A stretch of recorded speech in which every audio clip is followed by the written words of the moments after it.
So give me your take. How is this going to impact trade with all of these countries that sat down at the table to work this out? When you get right down to it, any agreement with lower tariffs, which reduces barriers, encourages more investment flows across countries is good, even though it's piecemeal. Some countries may benefit more, some countries may benefit less. There's also what I would call a little bit of diversion in the interim, because if you favor the 12 countries in part of the TPP, countries like China or South Korea and others who are not part of it, they may actually lose a little bit of the trade share. But ultimately, over time, I think everybody will benefit. How does China view this then? I think China's a very cautious observer. Initially, it was wondering whether it should go in or not go in.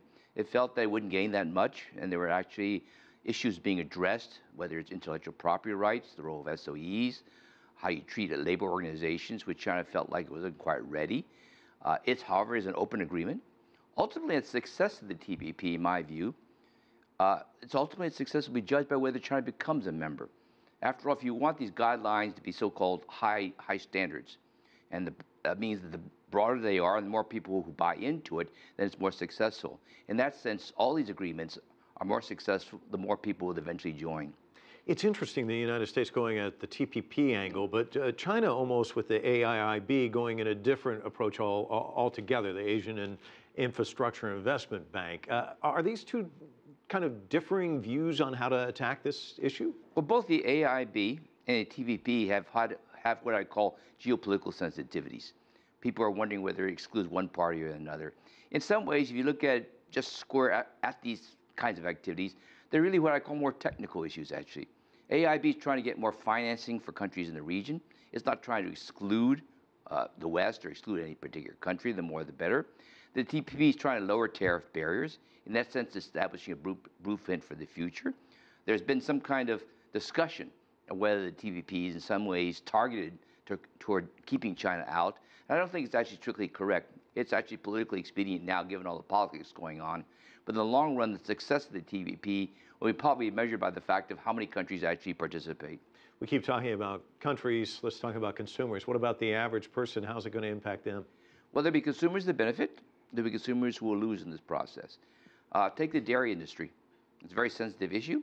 You have Canada, the United States, New Zealand, other countries. Some export, some import. But it will lower the barriers, which means that those who are buying dairy products will benefit.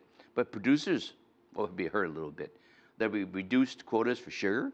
There'll be greater exports of American agricultural products, particularly to Japan. Therefore, consumers in Japan will benefit.